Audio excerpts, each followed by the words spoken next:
Сәлеметсіңдер ме балалар? Менің атым Әрун Зандын. Моңғол мемлекеттік білім университетінің жалпы білім беру мектебінің мұғалімімін. Бүгін сендермен бірге жай есеп шығару сабағын жүргізгелі отырмын.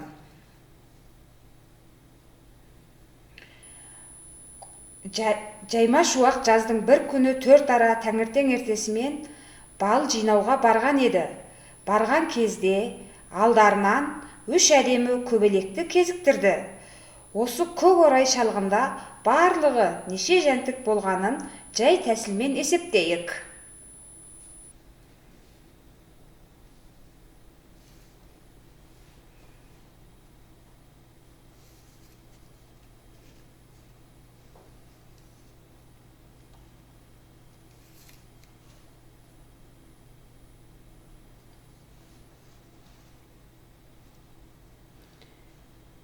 Төрт ара үш көбелектің кезіккенін суретпен көрсетіп бейнелеп, мұны өлшемді кесіндіге, яғни сан түзуіне белгілейік. 1, 2, 3, 4 ара. 1, 2, 3 көбелек. Енді текшемен бейнелеп көрейік.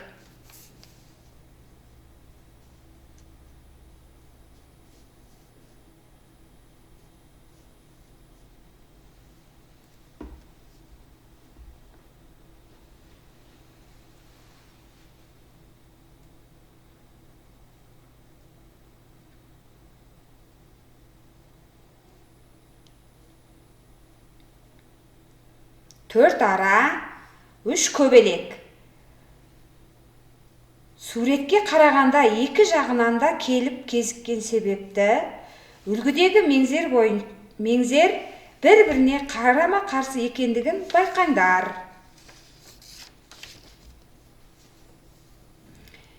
Есепті өрнек құрастырып жазып, мәнін табатын болсақ,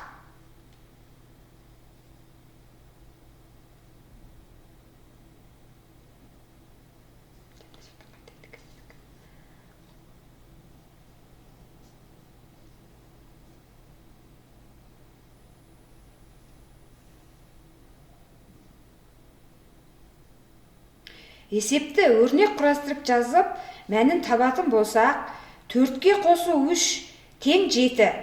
Барлығы 7 жәндік деген сөз. Өрнектің мәні 7. Сызбада өлшемді кесіндіге де текшелерден анық көрініп тұр.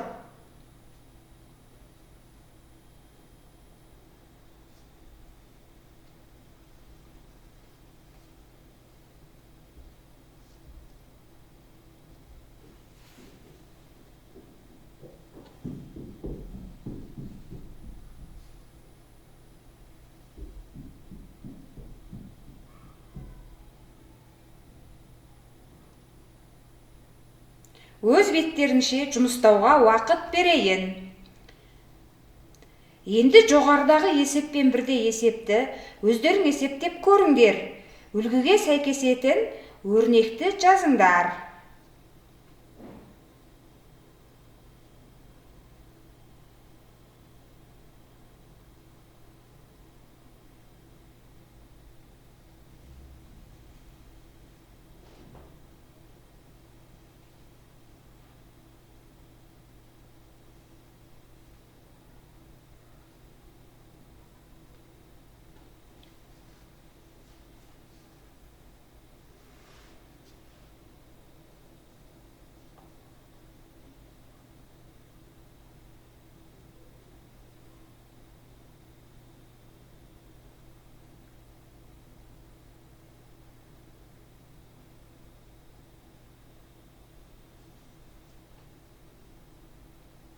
Жаздыңдар ма балалар?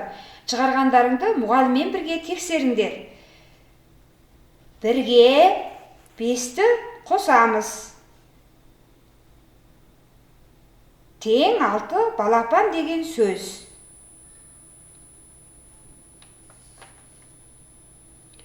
Шалғындағы жәндіктерді бір-бірімен теңестіріп жұмыстайық. Алдымен араны көбелекпен сәйкестірсек бір ара артық қалады. Ал көбелекті араға сәйкестірсек бір ара кем болады. Олай болса,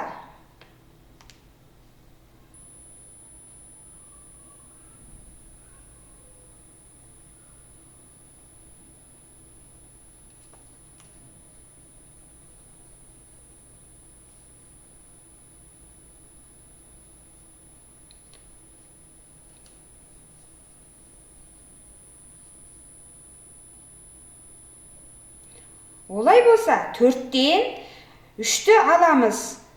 Тең бір немесе бір санның айырмасы бір шығып тұр деген мағынаны білдіреді екен.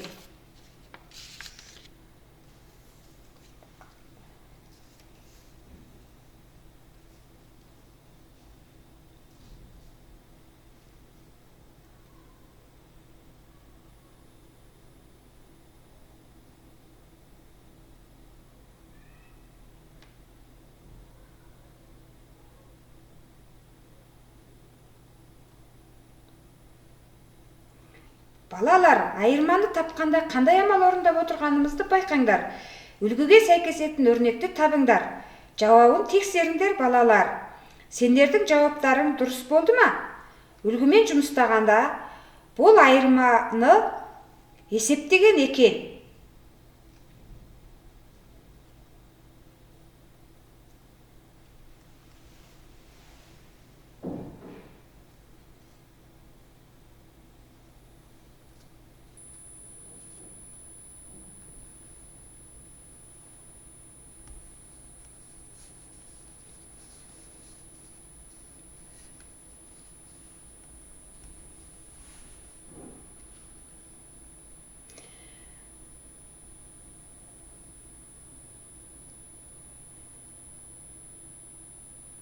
Бірақ екінші өрнекті қосу тәсілмен есептеген себепті бұл сызбаға сәйкес емес.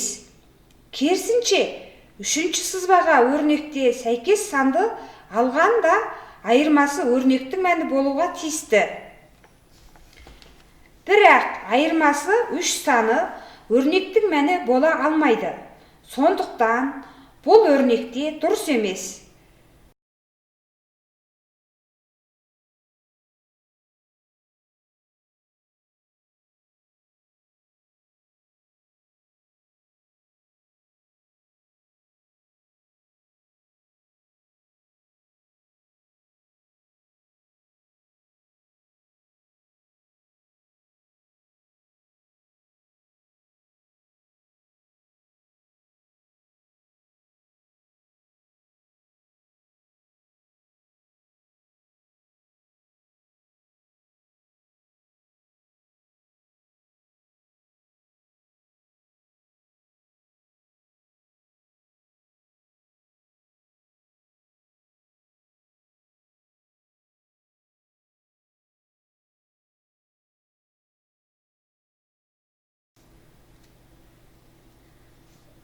Сурет бойынша есеп құрастырыңдар.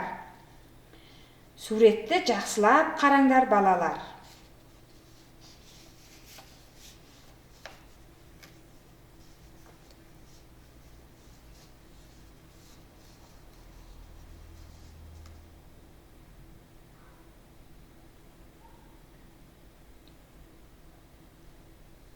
Мұғалімдері мынадай есеп құрады. Кешке қарай 5 дос үйіне қайтып кеткен болса, неше жәндік қалады?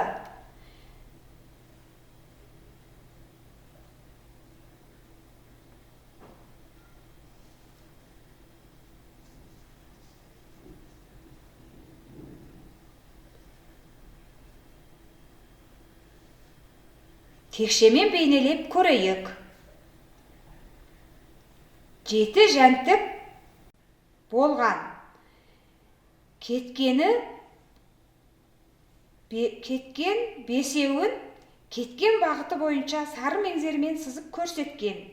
Осылайша 2 жәндік қалды. Өрнек құрастырып жазатын болсақ, 7-ден алу 5 тең 2 деген сөз.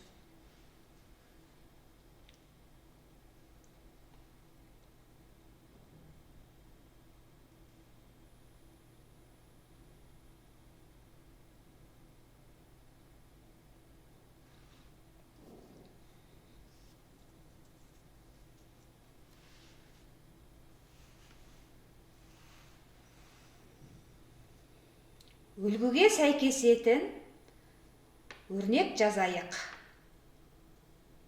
Үлгіні жақсылап қараңдар.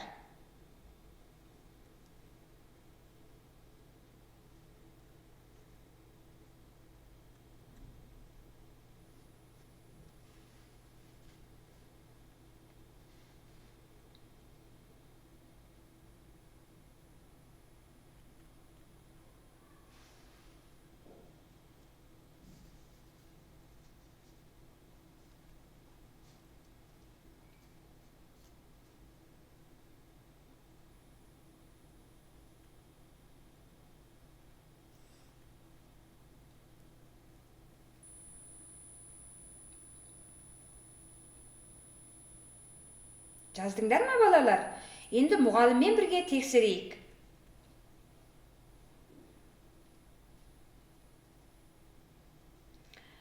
Алдымен неше балмұздақ бар екенін санайық. 9 балмұздақ бар екен.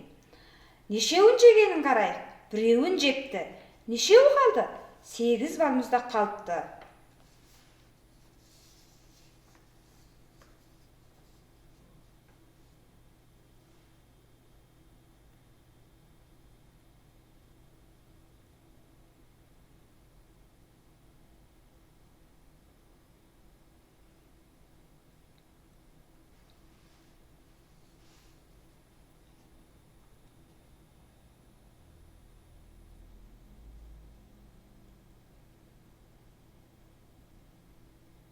Өрнекке сәйкесетін үлгісін табыңдар.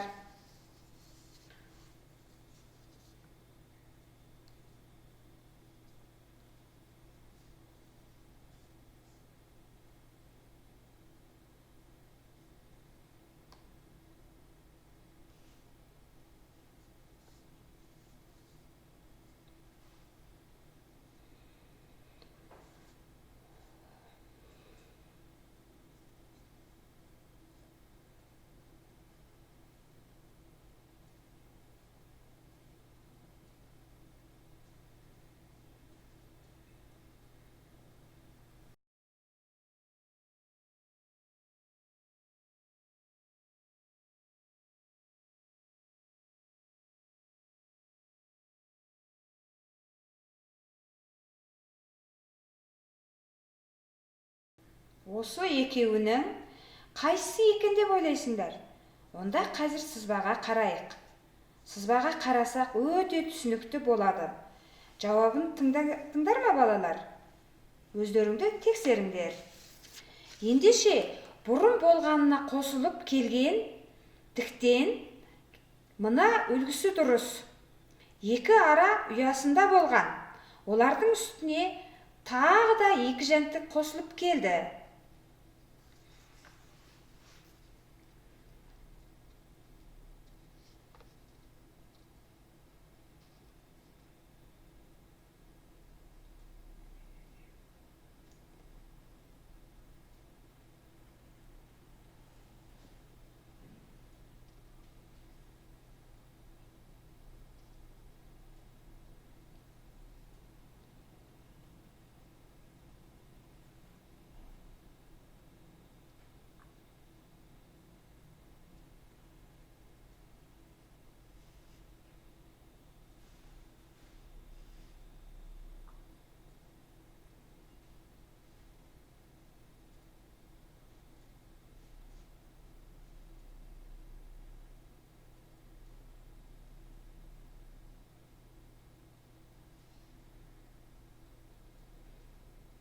Белгісіз мүшені сызба үлгіге бейнелеп сызыңдар.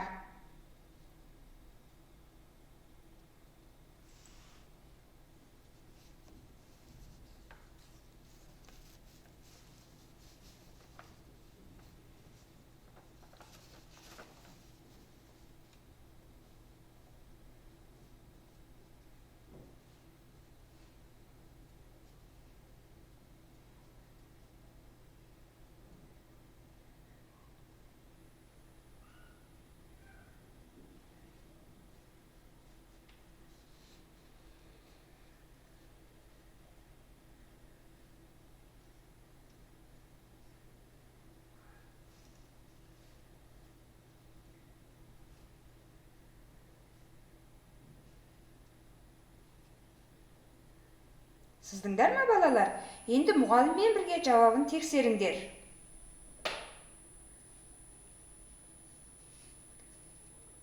Неше балық бар болған? 7 балық бар болған. Қыз бала неше балық қосып салды? 3 балық қосып салды. Осылайша бізде 10 балық болды деген сөз.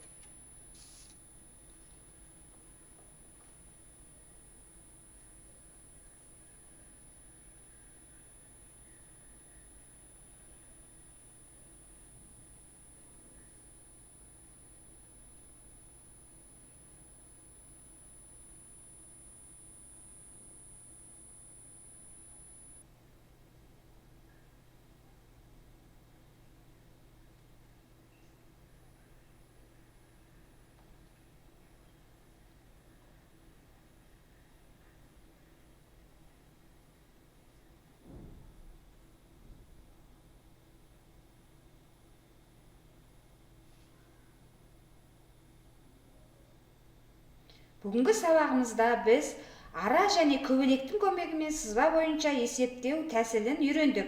Осыдан қорытындылайтын болсақ, ара және көбелек екі жағынан келіп кескен себепті меңзер бір-біріне қарама-қарсы орналасқан. Мұны біріктіру арқылы есептейміз. Керісінше, алғашында бұрын болған нәрсеге жаңадан қосылып келсе, арттыру есептері дейміз. Жоғарыдағы екі есепті қосу амалымен есептейміз.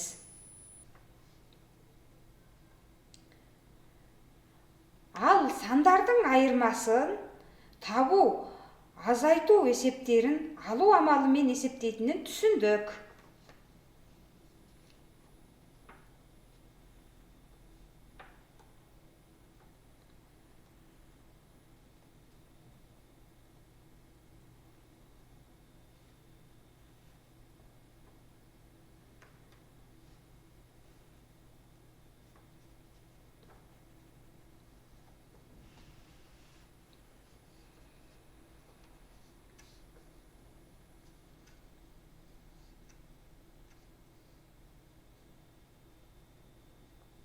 Үйге оқулықтың 47-ден 51 бетіндегі тапсырмаларды ата-аналарыңмен бірге орындаңдар.